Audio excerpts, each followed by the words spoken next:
नमस्कार दोस्तों, स्वागत है आपका आज के मुख्य समाचार में, जिसमें सबसे पहली और बड़ी खबर में आपको बताएंगे कि राजस्थान में टूट चुका है रिकॉर्ड। जी हां दोस्तों, जब एग्जिट पोल के नतीजे आए तो पांचों राज्यों में भाजपा में पसर गया सन्नाटा और कांग्रेस पार्टी में जबरदस्त कॉन्फिडेंस इस वक्त एग्जिट पोल के नतीजों के हिसाब से नजर आ रहा है। दोस्तों, कहां पर बनेगी किसकी सरकार, टोटल अपडेट आपके लिए लेके आए हैं। इसी के साथ दूसरी खबर में जिक्र होगा कि राजस्थान में मतदान के बाद जोधपुर में हुई बड़ी गड़बड़ी, वोटिंग के अगले दिन से गायब है ईवीएम का कंट्रोलर। जी हां दोस्तों, आपको बता दें कि एग्जिट पोल में बीजेपी को जबरदस्त झटका लगा है, लेकिन अब इस प्रकार की खबरें भी सामने आने लगी है। ईवीएम का कंट्रोलर गायब है वोटिंग के अगले दिन से ही ये खबर आ रही है। एबीपी न्यूज के हवाले से राजस्थान चुनाव से जुड़ी हुई साथ ही साथ खबर में आगे आपको बताएंगे कि राजस्थान छत्तीसगढ़ में 450 रुपए का वादा किया तो यूपी में भी सस्ता एलपीजी सिलेंडर देकर दिखाए भाजपा, कांग्रेस सड़क पर उतरी।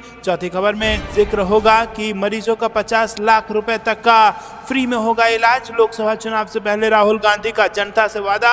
और इसी के साथ खबर में आगे आपको बताएंगे कि अब 5 राज्यों के बाद उत्तर प्रदेश में लोकसभा चुनाव को लेकर कांग्रेस का सोशल मीडिया पर फोकस, भाजपा को देगी करारा जवाब। दोस्तों, इसी प्रकार की 25 बड़ी खबरें आपके लिए लेकर आए हैं, लेकिन उससे पहले अगर आपको भी ऐसा लगता है कि कांग्रेस पार्टी बना रही है राजस्थान मध्य प्रदेश में सरकार और 2024 में बनेगी इंडिया की सरकार, तो वीडियो को कर दीजिए लाइक और चैनल को सब्सक्राइब करके बेल आइकन दबाइए और कमेंट में लिखिए जय हिंद। दोस्तों, आपको बता दें कि राजस्थान में तोड़ सकती है रिकॉर्ड कांग्रेस पार्टी और राज नहीं रिवाज बदल सकता है। जी हां दोस्तों, राजस्थान के चुनाव में लगातार ये अटकलें चल रही थी कि राज बदलेगा कि रिवाज बदलेगा, लेकिन जब पांचों राज्यों के चुनाव खत्म हुए उसके बाद जब एग्जिट पोल के नतीजे आए तो भाजपा जो कि रिवाज के सहारे यहां पर चुनाव लड़ रही थी उसमें सन्नाटा पसर गया। और अब आपको बता दें दोस्तों कि रिवाज बदलने जा रहा है और अगर एग्जिट पोल के नतीजे असली नतीजों में तब्दील हो गए तो रिकॉर्ड तोड़ सकती है कांग्रेस पार्टी। जी हां दोस्तों, आपको बता दें कि लगातार चुनाव से कुछ महीनों पहले तक जिस प्रकार से 2 बड़े दिग्गज नेता यानी कि सचिन पायलट और अशोक गहलोत ने जमीन पर उतरकर एक साथ मेहनत की है, उसने कहीं ना कहीं रंग लाना शुरू कर दिया है। और दूसरी तरफ जहां बीजेपी के कार्यकर्ताओं में कंफ्यूजन था कि मुख्यमंत्री का चेहरा कौन होगा और वसुंधरा राजे की मौजूदगी के बावजूद प्रधानमंत्री मोदी के चेहरे पर जिस प्रकार से राजस्थान में बीजेपी ने चुनाव लड़ने का निर्णय लिया वो यहां पर बैकफायर करते नजर आ रहा है और कहीं ना कहीं इस तरफ इशारा कर रहा है कि रिवाज के भरोसे बैठना भाजपा को महंगा पड़ सकता है और यहां पर राज बरकरार रख के कांग्रेस पार्टी राजस्थान में जबरदस्त परफॉर्म करके रिकॉर्ड तोड़ सकती है। तो दोस्तों, 200 विधानसभा सीटों वाली राजस्थान में बहुमत का आंकड़ा 100 सीट का है और यहां पर कांग्रेस पार्टी 140 सीट के साथ बम्पर बहुमत की सरकार बनाने जा रही है। जी हां दोस्तों, क्या आपको भी ऐसा लगता है कि इतनी सीटें जीतकर रिकॉर्ड तोड़ देगी कांग्रेस पार्टी? कमेंट में जरूर बताइए। वीडियो लाइक नहीं किया तो लाइक करके समर्थन दर्ज कराइएगा। रुक करते हैं अगली ब्रेकिंग न्यूज की तरफ। राजस्थान छत्तीसगढ़ में 450 रुपए का वादा किया तो यूपी में भी 450 रुपए में सिलेंडर देके दिखाए बीजेपी, कांग्रेस सड़कों पर उतरी। जी हां दोस्तों, छत्तीसगढ़ और राजस्थान में गैस सिलेंडर की कीमत 450 रुपए किए जाने की घोषणा उत्तर प्रदेश में भी की जाए, इसको लेकर कांग्रेस ने प्रदर्शन किया है। प्रदेश कांग्रेस महासचिव मुकेश सिंह चौहान के नेतृत्व में बड़ी संख्या में कार्यकर्ता पहले परिवर्तन चौक के बाद पास में इकट्ठा हुए और यहां से कांग्रेसी कलेक्ट्रेट की ओर बढ़े और रास्ते में ही कांग्रेसियों को पुलिस बैरिकेड का सामना करना पड़ा। कांग्रेसियों ने मजिस्ट्रेट को ज्ञापन सौंपा है और यहां पर कहा है कि अगर भारतीय जनता पार्टी राजस्थान और छत्तीसगढ़ में 450 रुपए में सिलेंडर देने का वादा कर सकती है तो यूपी में क्यों नहीं देती। तो दोस्तों, राजस्थान और छत्तीसगढ़ में किया वादा बीजेपी के लिए यूपी में मुसीबत खड़ी कर रहा है। क्या आपको भी ऐसा लगता है कि भाजपा को उत्तर प्रदेश में 450 रुपए में सिलेंडर देकर अपने वादों की विश्वसनीयता बढ़ानी चाहिए? कमेंट में जरूर बताइए। वीडियो लाइक नहीं किया तो लाइक कीजिएगा। रुक करते हैं ब्रेकिंग न्यूज की तरफ। मरीजों का 50 लाख रुपए तक का फ्री में होगा इलाज, लोकसभा चुनाव से पहले राहुल गांधी का जनता से वादा। जी हां दोस्तों, अगले साल लोकसभा चुनाव होने वाले हैं और इससे पहले कांग्रेस ने जनता से वादे करने शुरू कर दिए हैं और कांग्रेस नेता राहुल गांधी ने राजस्थान सरकार द्वारा गरीबों के लिए शुरू किए गए स्वास्थ्य देखभाल कार्यक्रम की तारीफ करते हुए गुरुवार को कहा कि यदि 2024 के लोकसभा चुनाव के बाद उनकी पार्टी केंद्र की सत्ता में आई तो पूरे देश में ऐसी योजना लागू की जाएगी। कांग्रेस नेता राहुल गांधी ने अपने संसदीय क्षेत्र वायनाड के सुल्तान बथेरी में स्थित एक निजी अस्पताल के नए खंड के उद्घाटन के बाद उपस्थित लोगों को संबोधित करते हुए ये बात कही। उन्होंने इस मौके पर राष्ट्रीय स्तर पर स्वास्थ्य देखभाल क्षेत्र के पुनः मूल्यांकन की जरूरत रेखांकित की। रुक करते हैं ब्रेकिंग न्यूज की तरफ। उत्तर प्रदेश में लोकसभा चुनाव को लेकर कांग्रेस का सोशल मीडिया पर स्पेशल फोकस, भाजपा को देगी करारा जवाब। जी हां दोस्तों, 5 राज्यों में विधानसभा चुनाव के खत्म होने के बाद अब सभी पार्टियों का फोकस लोकसभा चुनाव पर आ गया है। सभी राजनीतिक पार्टियां लोकसभा चुनाव को लेकर अपने अपने स्तर पर तैयारियां शुरू कर चुकी हैं। वैसे लोकसभा चुनाव के लिए राष्ट्रीय स्तर पर तैयारियां चल रही है, लेकिन उत्तर प्रदेश में इसकी एक अलग ही लहर देखने को मिल रही है। कांग्रेस पार्टी लोकसभा चुनाव को लेकर उत्तर प्रदेश में सोशल मीडिया प्रमोशन पर फोकस ज्यादा कर रही है। कांग्रेस ने सोशल मीडिया पर भाजपा को करारा जवाब देने की रणनीति तैयार कर ली है। पार्टी अपने सोशल मीडिया विभाग का विस्तार कर रही है। अपनी इस रणनीति से कांग्रेस हर जिले में सोशल मीडिया के लोकसभा प्रभारी व लोकसभा कमेटी का गठन करेगी। साथ ही सभी 18 मंडलों में सोशल मीडिया के प्रशिक्षण शिविर भी आयोजित करेगी। कांग्रेस प्रदेश मुख्यालय पर आयोजित सोशल मीडिया विभाग की प्रदेश स्तरीय संगठनात्मक बैठक में यह फैसला लिया गया है। रुक करते हैं अगली ब्रेकिंग न्यूज की तरफ। मुख्यमंत्री अशोक गहलोत बोले, राहुल गांधी पर हमला बीजेपी को 2024 में महंगा पड़ने वाला है। जी हां दोस्तों, मुख्यमंत्री अशोक गहलोत दिल्ली दौरे पर हैं और सीएम गहलोत ने कहा कि बीजेपी के वोटर भी कहते हैं कि हमारी सरकार ने कितना काम किया है। चुनाव में सभी भाजपा नेताओं की भाषा एक जैसी थी। राजस्थान की सरकार गिराने में ये लोग नाकामयाब हुए। वहीं सीएम गहलोत ने कहा कि राहुल गांधी पर हमला इनको 2024 में महंगा पड़ने वाला है। भाजपा के लोग षड्यंत्रकारी हैं, लोकतंत्र की धज्जियां उड़ा रहे हैं। भाजपा का चाल, चरित्र और चेहरा देश के सामने आ चुका है और अब पूरा मीडिया डरा हुआ है। रुक करते हैं अगली ब्रेकिंग न्यूज की तरफ। कपिल सिब्बल का मोदी सरकार पर बड़ा आरोप, कहा दिल्ली सरकार को असहज करने के लिए रचा जा रहा षड्यंत्र। जी हां दोस्तों, दिल्ली के मुख्य सचिव नरेश कुमार को 6 महीने का सेवा विस्तार दिए जाने के एक दिन बाद वरिष्ठ नेता कपिल सिब्बल ने कहा कि ये 2024 के लोकसभा चुनावों से आगे बढ़ गया है और केंद्र सरकार राज्य सरकार को असहज करने के लिए अधिकारियों की नियुक्ति करना चाहता है। एक्स पर एक पोस्ट में राज्यसभा सांसद और प्रतिष्ठित वकील कपिल सिब्बल ने कहा कि दिल्ली के मुख्य सचिव को सुप्रीम कोर्ट ने 6 महीने का विस्तार दिया। यह हमें 2024 के लोकसभा चुनाव से आगे ले जाता है। सिब्बल ने कहा कि बस केंद्र यही चाहता था, दिल्ली सरकार के दिनों को असहज करने के लिए अधिकारियों की नियुक्ति करें। रुक करते हैं अगली ब्रेकिंग न्यूज की तरफ। बीजेपी में मुख्यमंत्री पद के 7-8 दावेदार, इसीलिए न वो बने बेहतर विपक्ष और न ही बना पाएंगे सरकार। डोटासरा ने राजस्थान चुनाव को लेकर दिया बड़ा बयान। जी दोस्तों, राजस्थान में सभी प्रत्याशियों की किस्मत का फैसला ईवीएम में बंद हो चुका है।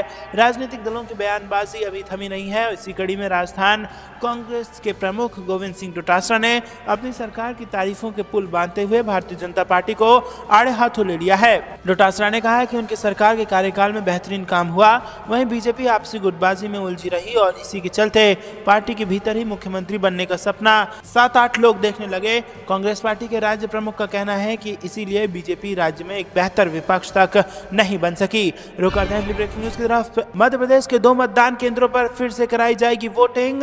मतगणना के पहले अचानक से बीजेपी ने कर दी है ये मांग। जी दोस्तों, मध्य प्रदेश में बीजेपी ने भिंड जिले के अटेर विधानसभा क्षेत्र में 2 मतदान केंद्रों पर दोबारा वोटिंग की मांग की है। प्रदेश में 17 नवंबर को वोटिंग हुई थी। दोस्तों, मध्य प्रदेश में सत्तारूढ़ भाजपा ने बुधवार को आरोप लगाया कि असामाजिक तत्वों ने हाल के चुनाव में भिंड जिले के अटेर विधानसभा क्षेत्र में 2 मतदान केंद्रों पर कब्जा कर लिया था, जिन पर सत्तारूढ़ भाजपा ने फिर से मतदान कराने की मांग की है। बीजेपी के एक प्रवक्ता ने कहा कि प्रदेश के मुख्य निर्वाचन अधिकारी को एक ज्ञापन सौंपकर मांग की गई है कि 3 दिसंबर को बूथ संख्या 11 और 12 पर होने वाली मतगणना रोक दी जाए और पुनर्मतदान का आदेश दे दिया जाए। रुक करते हैं अगली ब्रेकिंग न्यूज की तरफ। राहुल गांधी ने केरल को बताया दूसरा घर, बोले जब भी मैं यहाँ आता हूँ कुछ नया सीखता हूँ। जी हाँ दोस्तों, यहाँ पर कांग्रेस सांसद राहुल गांधी ने बुधवार को केरल में स्वास्थ्य देखभाल और प्रशामक सुविधा को देश में सर्वश्रेष्ठ में से एक बताया। उन्होंने कहा कि स्वास्थ्य देखभाल और शिक्षा के मामले में वो केरल में सामुदायिक भागीदारी के स्तर से खुश हैं। यहाँ तिरुवल्ली में pain and palliative care society भवन की आधारशिला रखने के दौरान कांग्रेस सांसद ने केरल की स्वास्थ्य देखभाल सुविधा की सराहना की। राहुल गांधी ने कहा कि केरल पूरे प्रदेश में प्रशामक सुविधा के मामले में अग्रणी है। रुक करते हैं अगली ब्रेकिंग न्यूज की तरफ। डाक मत पत्रों की छटाई मामले में निर्वाचन अधिकारी निलंबित, बालाघाट कलेक्टर के आदेश पर हुई थी कार्रवाई। जी हाँ दोस्तों, यहाँ पर मध्य प्रदेश के बालाघाट जिले में डाक मत पत्रों की छटाई मामले में अब बालाघाट के निर्वाचन अधिकारी गोपाल कुमार सोनी को निलंबित कर दिया गया है। जबलपुर संभाग आयुक्त के आदेश पर बालाघाट कलेक्टर डॉक्टर गिरीश कुमार मिश्रा ने ये जानकारी दी है। इससे पहले डाक मत पत्रों के नोडल अधिकारी व तहसीलदार हिम्मत सिंह भवेड़ी को निलंबित किया जा चुका है। रुक करते हैं अगली ब्रेकिंग न्यूज की तरफ। राजस्थान सहित 5 राज्यों में भाजपा की नहीं बनेगी सरकार, गहलोत बोले इस बार बदलेंगे रिवाज। जी हां दोस्तों, राजस्थान के मुख्यमंत्री अशोक गहलोत ने कहा कि राजस्थान सहित 5 राज्यों में भाजपा की सरकार नहीं बनेगी। गहलोत ने कहा कि हम इस बार राजस्थान में हर बार सरकार बदलने का रिवाज बदलेंगे और कांग्रेस फिर से पूर्ण बहुमत के साथ सरकार बनाएगी। उन्होंने कहा कि राजस्थान, मध्य प्रदेश और छत्तीसगढ़ में कांग्रेस जीतेगी और तेलंगाना में भी हम जीत सकते हैं। तेलंगाना में भी शानदार माहौल है। गहलोत ने बुधवार को जयपुर में मीडिया से बात करते हुए कहा कि भाजपा के पास हिंदू मुस्लिम के अतिरिक्त अन्य कोई मुद्दा नहीं है। लोकतंत्र में जनता माई बाप होती है। हमने हमारी योजनाओं और सामाजिक सुरक्षा के मुद्दे पर मजबूती के साथ चुनाव लड़ा है। भाजपा सिर्फ धार्मिक भावनाएं भड़काने का काम करती है। राजस्थान में कांग्रेस के पक्ष में अंडरकरेंट चल रहा है और उन्होंने कहा कि मीडिया दबाव में है। उधर कांग्रेस के प्रदेश अध्यक्ष गोविंद सिंह डोटासरा ने भी प्रदेश में कांग्रेस की सरकार बनने का दावा करते हुए कहा कि जनता ने हमारी सरकार की योजनाओं का लाभ लिया है। रुक करते हैं अगली ब्रेकिंग न्यूज की तरफ। दिल्ली से लौटते ही बने नीतीश की शील्ड लालू यादव, अब मोदी का खेल खत्म, ये कहकर बता दिया 5 राज्यों का चुनावी रिजल्ट। जी हां दोस्तों, आपको बता दें कि एक सप्ताह के प्रवास के बाद आरजेडी सुप्रीमो लालू प्रसाद यादव बुधवार को पटना लौटे। यहां पहुंचते ही लालू ने एक ओर जहां प्रधानमंत्री नरेंद्र मोदी को अपना निशाने पर रखा तो दूसरी ओर प्रदेश के मुख्यमंत्री की सराहना से भी नहीं चूके। पटना पहुंचे लालू प्रसाद यादव ने उत्तराखंड के सुरंग हादसे और इसके बाद वहां फंसे श्रमिकों को निकालने को लेकर कहा कि श्रमिकों को सुरंग से बाहर निकालने में केंद्र की मोदी सरकार का कोई हाथ नहीं है। मजदूरों को विदेशों से आए इंजीनियरों ने बाहर निकाला है और मजदूरों को बाहर लाने में विदेश से आए लोगों ने काफ़ी मेहनत की, तब कहीं जाकर मजदूर बाहर निकाले जा सके हैं। मुख्यमंत्री नीतीश कुमार पर लग रहे आरोप से जुड़े सवाल पर लालू यादव ने कहा कि सब बेकार बात है, नीतीश कुमार का कोई मुकाबला नहीं है। 5 राज्यों राजस्थान, मध्य प्रदेश, छत्तीसगढ़, मिजोरम और तेलंगाना में हुए चुनावों को लेकर लालू ने कहा कि इन सभी राज्यों में INDIA यानी कि इंडिया गठबंधन जीतने वाला है। मोदी का खेल खत्म हो गया है। रुक करते हैं अगली ब्रेकिंग न्यूज की तरफ। लेकिन दोस्तों, उससे पहले क्या आपको भी ऐसा लगता है कि मोदी का खेल खत्म हो गया है? कमेंट में जरूर बताइए। रुक करते हैं अगली ब्रेकिंग न्यूज की तरफ। लोकसभा चुनाव में भाजपा के लिए आसान नहीं होगी बिहार में जीत। जी हाँ दोस्तों, लोकसभा चुनाव 2024 को अब करीब 6 महीने ही बचे हैं। ऐसे में सभी राजनीतिक दल अभी से इसकी तैयारी कर रहे हैं। भाजपा के लिए जो राज्य आगामी लोकसभा चुनाव में सबसे ज्यादा मुश्किल पैदा कर सकता है उसमें बिहार प्रमुख राज्य है और बिहार में नीतीश कुमार और लालू प्रसाद यादव ने जो राजनीतिक चाल चली है उससे भाजपा को आगामी लोकसभा चुनाव में बड़ा नुकसान हो सकता है। बिहार में भाजपा की ताकत नीतीश कुमार के एनडीए से अलग होने के बाद काफी कम हुई है और वहीं नीतीश कुमार की जेडीयू और लालू प्रसाद यादव की आरजेडी, कांग्रेस और अन्य वाम दलों का महागठबंधन फिलहाल बिहार में मजबूत राजनीतिक गुट है और वोट बैंक के लिहाज से देखें तो भी इसकी स्थिति भाजपा के मुकाबले मजबूत है। दोस्तों, रुक करते हैं अगली ब्रेकिंग न्यूज की तरफ। लोकसभा चुनाव से जुड़ी बड़ी खबर, जाटलैंड पर वर्चस्व के लिए आरएलडी की रथ यात्रा 10 दिसंबर से जानिए किन जिलों से होकर गुजरेगी। जी हां दोस्तों, 2024 लोकसभा चुनाव को लेकर उत्तर प्रदेश में सरगर्मी बढ़ गई है और जाटलैंड पर अपना वर्चस्व स्थापित करने के लिए राष्ट्रीय लोकदल ने रथ यात्रा निकालने का फैसला कर लिया। पार्टी में मचे घमासान के बीच आरएलडी ने वेस्ट यूपी के युवा वोटरों को लुभाने का प्लान तैयार किया है। राष्ट्रीय अध्यक्ष जयंत चौधरी सिंह वेस्ट यूपी में संदेश यात्रा निकालेंगे। वेस्ट यूपी की 75 विधानसभा क्षेत्रों में जयंत इस यात्रा को लेकर जाएंगे और युवाओं से बात करेंगे, पार्टी की नीतियों को बताकर उनको साथ जोड़ेंगे। ये यात्रा 10 दिसंबर को सहारनपुर जिले की मां सांक भरी सिद्धिपीठ से शुरू होगी। रुक करते हैं अगली ब्रेकिंग न्यूज की तरफ। राहुल गांधी या नीतीश नहीं, खड़गे हो सकते हैं इंडिया गठबंधन के पीएम कैंडिडेट। सोनिया गांधी ने दे दिए संकेत। जी दोस्तों, 5 राज्यों के चुनाव संपन्न होने वाले हैं। 3 दिसंबर को नतीजे घोषित किए जाएंगे और उसके बाद लोकसभा चुनाव की तैयारियों में सभी पार्टियां जुट जाएंगी। भारतीय जनता पार्टी के नेतृत्व वाले एनडीए गठबंधन नरेंद्र मोदी की अगुवाई में 2024 का लोकसभा चुनाव लड़ने के लिए तैयार है और वही विपक्षी इंडिया गठबंधन ने अभी तक इसको लेकर कोई फैसला नहीं किया है कि विपक्ष की तरफ से पीएम कैंडिडेट के लिए राहुल गांधी और बिहार के मुख्यमंत्री नीतीश कुमार का नाम सामने आ रहा था। लेकिन इस बीच सोनिया गांधी ने खड़गे को बड़ी जिम्मेदारी सौंपने के संकेत दिए हैं। पूर्व कांग्रेस प्रमुख सोनिया गांधी सहित प्रमुख विपक्षी नेताओं ने 2024 के लोकसभा चुनाव में मल्लिकार्जुन खड़गे के लिए बड़ी भूमिका की वकालत की। नई दिल्ली में कांग्रेस अध्यक्ष पर लिखी किताब मल्लिकार्जुन खड़गे political engagement with compassion justice and inclusive development के मौके पर यह बात सामने निकल कर आई है। इस दौरान विपक्षी नेताओं ने इंडिया गठबंधन की एकता को मजबूत करने का भी संकल्प लिया है। दोस्तों रुक करते हैं अगली ब्रेकिंग न्यूज तरफ। भाजपा के विधायकों की घेराबंदी बचाने कांग्रेस करेगी बाड़ाबंदी। जी हां दोस्तों, यहां पर साल 2020 में ऑपरेशन लोटस की मार से घायल कांग्रेस दोबारा भुगतना नहीं चाहती है। इसीलिए कांग्रेस भाजपा की घेराबंदी से बचने के लिए जीतने के बाद विधायकों की बाड़ाबंदी करेगी, यानी उन्हें आइसोलेट कर कर्नाटक शिफ्ट किया जा सकता है। इसके पीछे वजह यह है कि भाजपा के प्लान बी की भनक कांग्रेस को लग चुकी है और यही कारण है कि भोपाल में कर्नाटक भेजने के लिए चार्टर प्लेन तैयार रहेंगे। हालांकि कांग्रेस ने जिला स्तर पर ऑब्जर्वर और जिला अध्यक्ष को पहले ही सतर्क कर दिया है। उन्होंने ट्रेनिंग के दौरान कांग्रेस के प्रति निष्ठा रखने के लिए कहा गया था। खुद कमलनाथ ने वीसी के दौरान ये बात कही कि भाजपा डोरे डाल सकती है। उन्होंने कहा कि इस पूरे चुनाव में कांग्रेस के उम्मीदवारों को जिताने के लिए मेरा पूरा प्रयास रहा।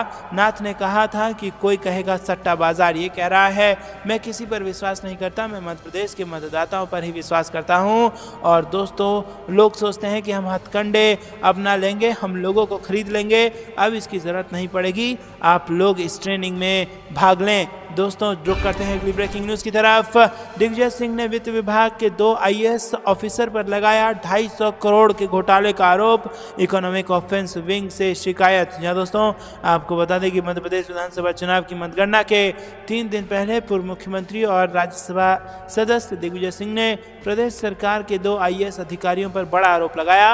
उन्होंने वित्त विभाग के अधिकारी आईएएस अजीत केसरी और ज्ञानेश्वर पाटिल की ईओडब्ल्यू यानी कि इकोनॉमिक ऑफेंस विंग से शिकायत की है और इसके साथ उन्होंने दोनों की व्हाट्सएप चैट और ऑडियो सीडी भी उपलब्ध कराई है। रुक करते हैं अगली ब्रेकिंग न्यूज़ की तरफ। एग्जिट पोल से पहले सट्टा बाजार के अनुमान से बीजेपी कांग्रेस में बढ़ी बेचैनी। जी हाँ दोस्तों, यहाँ पर आपको बता दें कि सट्टा बाजार के अनुमानों के मुताबिक छत्तीसगढ़ में कांग्रेस को 52 सीटें मिल रही हैं और भाजपा को सिर्फ 37, जिसके बाद छत्तीसगढ़ में कांग्रेस की सरकार बन रही है। इससे पहले भी फलौदी सट्टा बाजार ने छत्तीसगढ़ में कांग्रेस के आगे होने की बात कही थी और सट्टा बाजार ने पहले कांग्रेस को 52 से 55 सीटें और भाजपा को 35 सीटें देने का अनुमान जताया था। दोस्तों इसी के साथ आपको बता दें कि 116 सीटें जीतकर जहां पर राजस्थान में भी सरकार बना सकती है कांग्रेस पार्टी, और इतना ही नहीं दोस्तों, 150 सीटों के साथ मध्य प्रदेश में भी सरकार बनाने की संभावना है।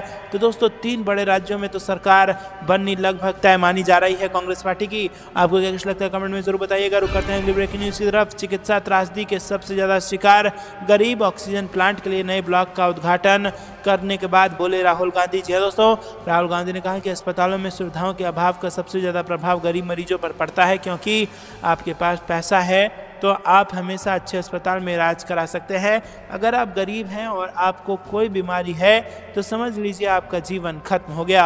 रुक करते हैं अगली ब्रेकिंग न्यूज़ की तरफ। मतदान की तरह अब मतगणना की भी समीक्षा करेंगे कमलनाथ। 2 दिसंबर को जाएंगे भोपाल। जी दोस्तों, मध्य प्रदेश की 230 विधानसभा सीटों के लिए 17 नवंबर को मतदान हुए और इसको लेकर कांग्रेस अध्यक्ष और पूर्व मुख्यमंत्री कमलनाथ खासे अलर्ट थे। वो छिंदवाड़ा में मतदान करने के बाद सुबह 10 बजे से ही प्रदेश की राजधानी भोपाल पहुंच गए थे।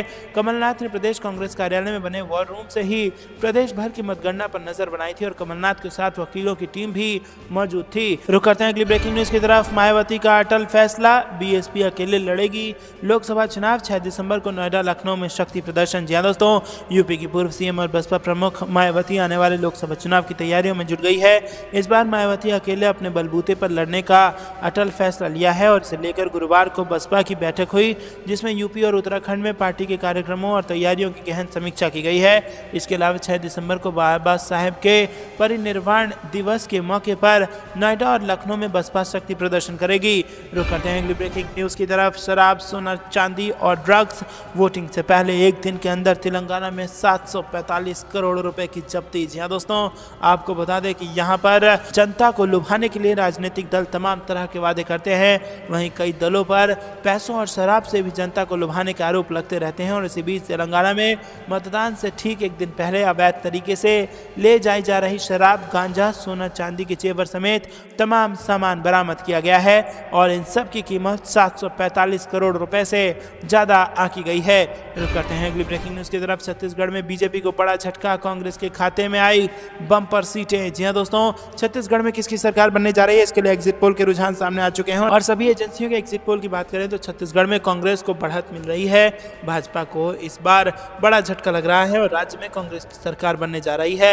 एक्सिस माई इंडिया के मुताबिक भी छत्तीसगढ़ में कांग्रेस बढ़त बनाए हुए है और सीएनएक्स के एग्जिट पोल के मुताबिक छत्तीसगढ़ में कांग्रेस को 56 सीटें भी मिल सकती हैं। तो वहीं बीजेपी के खाते में 30 सीटें ही आएंगी। दोस्तों, India TV CNX exit poll के रुझान के मुताबिक छत्तीसगढ़ में कांग्रेस को 56 सीटें मिलने का अनुमान है। आपको क्या कुछ लगता है, कहां किसकी सरकार बनेगी? फटाफट कमेंट में बताइए। वीडियो अब तक लाइक नहीं किया तो लाइक करके चैनल को सब्सक्राइब करके बेल आइकन दबा कर रख लीजिए ताकि सारी खबरें आप तक पहुंचे सबसे तेज। अभी के लिए इतना ही। जय हिंद, जय भारत।